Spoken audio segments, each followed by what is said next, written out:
The United States is one massive house of cards. In this video, I'm going to be explaining to you 5 reasons why this nation is this nation is built on very weak foundations.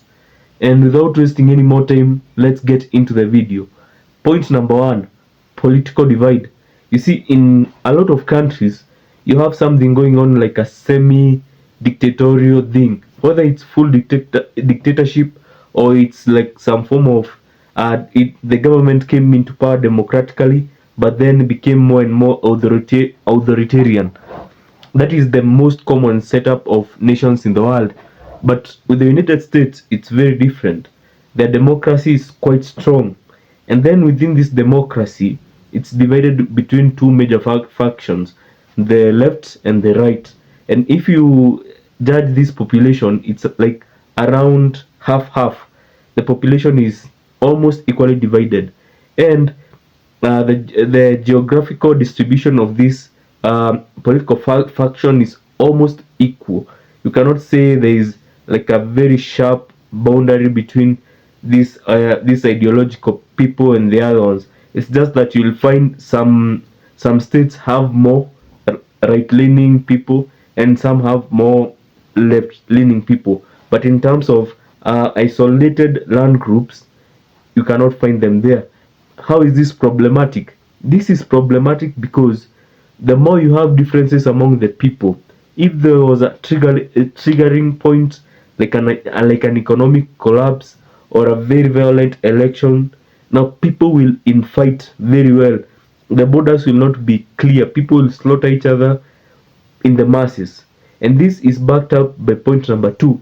The US has a lot of guns, more guns than even people. The last time I checked it, it was 1.2 guns for every one person. And that person, they have included even children. So these people have a lot of guns. Now, the reasons why the violence is there, yes, but it's not full blown like it was. The reason is that it's simply because the United States is a wealthy government. Now, take that economic security away. People start using the guns to fend for themselves. Now you will have a civil war that will never have a clear cut line, more like Somalia, in that the people are the same and there is no clear cut boundaries. So it cannot be something like the Korean War, whereby we'll have an armistice, or something like the Ukraine Russia war, which I predict will have an armistice. This civil war is between the people themselves, the same group of people. So what you'll have is an ending civil war, something like what is happening in Somalia. So that is point number 1, which is political divide is a very bad thing to have, especially if the groups are almost equal, because it will what do I say it? It will trigger an unending civil war. But if the factions one is very strong, it will easily win and there will be peace. But now for the United States, it's like 50-50. And then point number 2, as I've said, there's too many guns. It just takes a very little destabilization, and these people start killing each other. And then point number 3, which backs also this point, is that the United States is pissing off a lot of people, a lot of nations. In fact, some of these nations, their foreign policy number 1 is the US. They think of how are we going to protect ourselves or even fight back. And then we have groups, militant groups, we have individuals. Now all these people are plotting against this nation, and it's not a good idea to have so many nations. And then this culminates into several parts, in that the enemies of the state can have several ways of dismantling the state. Either they, number 1, they cause an economic collapse or a political collapse. And then when you exploit the differences between the people with propaganda, and then they have guns, you have a nation that can never be fixed. And the nation even has nuclear weapons, so people can dial in their own coordinates and strike their own country. So it can be like a very crazy scenario, because such factors makes this nation just a very bad house of cards. And then number four. Point number four is racial diversity. Yes, when you have a nation with a lot of ethnicities, and then in the US, like 40%, like not 40%, like I had like 40 to 50 million are people who have not been born in that country.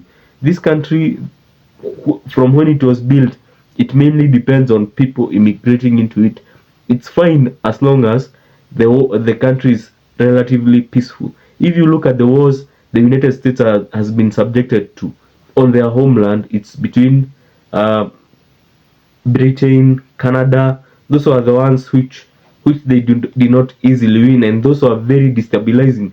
But if you look at these other wars that came later, like the Mexican American War, that was an easy win. If you look at which other war, I'm forgetting the other name of the which remind me. There's another war. These people. Oh, there's also the campaigns against the native people of that land. So all those were actually easy campaigns. They did not really destabilize the country. And if you look at the world wars, those were fought away from the homeland.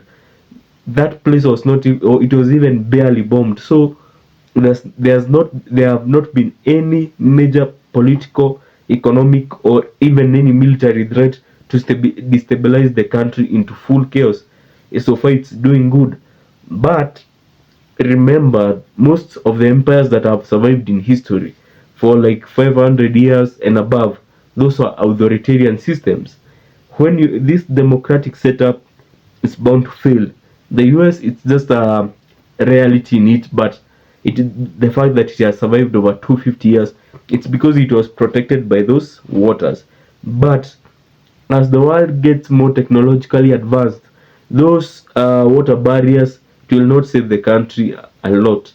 It will not make a very major difference because it's not only a military solution to destroying a country, it's also a political or an economic uh, way that the country can be destroyed. And now we have the era of technology, the era of interconnectivity. We are interacting. You may be in another country, and I'm in another country, but we are interacting as if we are the same place. So this is very threatening. And number five, number five is existence of other nations with nuclear weapons. Not only does the US piece off other countries, but there's also other countries with nuclear weapons. For example, China, Russia, blah blah blah. Which other enemy of the United States has such a capacity? I don't think there is.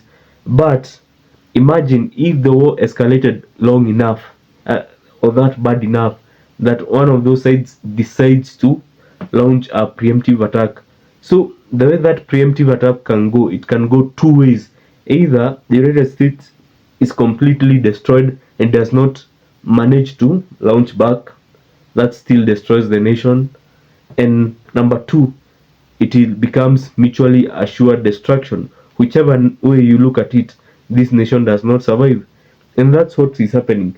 If you don't want to live in peace with your neighbors, and you have no capacity to solve that question or suppress them forever, which is a very difficult thing to do, just know no matter how long it takes, your empire will be destroyed. Because how many empires have we seen come and go, especially from the Middle East? A lot. Even the Spanish, from the European empires, the Spanish Empire, the French Empire, the British Empire, all of these will or go eventually. Now, what is happening right now? The United States is the current, what do I say, it, world power. It's the current strongman empire. It does what it feels like it can, but eventually, fate will catch up with it. See you in the next video.